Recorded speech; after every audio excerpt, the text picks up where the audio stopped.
চরণ সেবার ভাগ্য পাননি।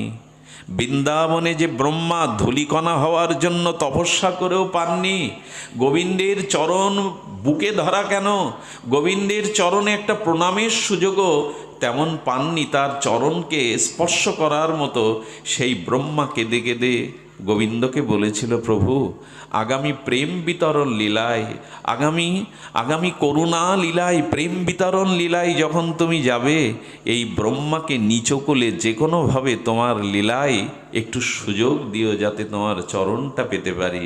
ব্রহ্মার বৃন্দাবনে গোবিন্দ চরণ বিধৌত করার, চরণ আশ্রয় করেও তার চরণ মস্তকে হৃদয়ে নেওয়ার, অর্চন করবার সুযোগ ব্রহ্মা পায়নি।